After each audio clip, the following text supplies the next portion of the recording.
At a high-level Security Council debate in New York, India's permanent representative took aim at Islamabad's record on terrorism, calling its participation in this debate on civilian protection an affront to the international community. India's permanent representative to the United Nations, Ambassador Harish Parvathanini, slammed Pakistan and said that a nation that makes no distinction between terrorists and civilians has no credentials to speak about protecting civilians. India has experienced decades of Pakistani-sponsored terrorist attacks across our borders.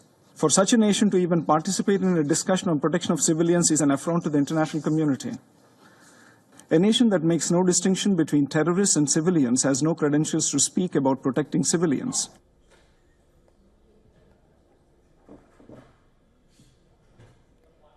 His remarks came after Pakistan's ambassador at the UN, Asim Iftikhar Ahmad, rigged the Kashmir issue, spoke about the recent conflict between the two nations.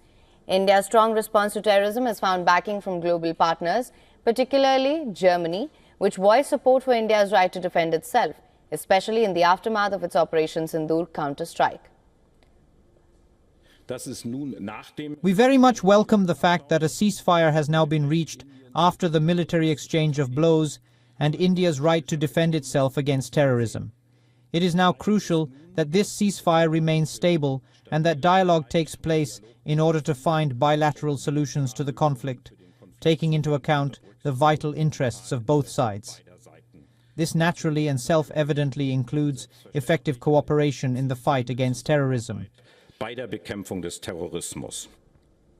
India's External Affairs Minister Dr. S. Jaishankar reiterated India's firm stance on terrorism and said that India will deal with Pakistan bilaterally.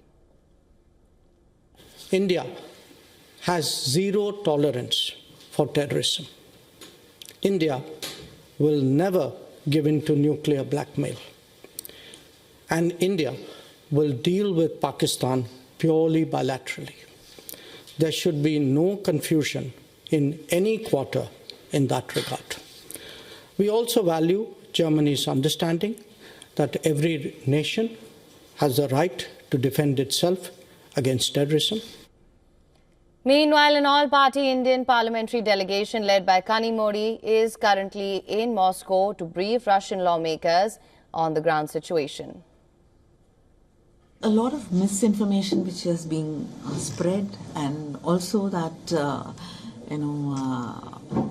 a narrative that Pakistan is nuclear power has also been repeated many times, and a lot of misinformation about the attacks which happened have been reached out to many countries and also on the social media. So we just wanted to clarify what the truth was and what actually happened, and what that India is. We wanted to specifically give the message that India refuses to be blackmailed by the threat of nuclear weapons.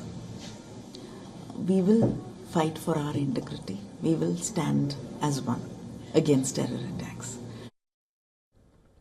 Tensions between New Delhi and Islamabad have been ongoing since a tourist massacre on the 22nd of April in India's Pahalgam left 26 civilians dead.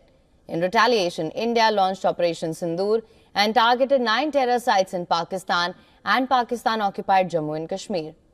While a ceasefire between the two nations has brought some calm, India has made it clear that it will not tolerate terrorism and any future act of terror will be seen as an act of war. For latest news, download the WION app and subscribe to our YouTube channel.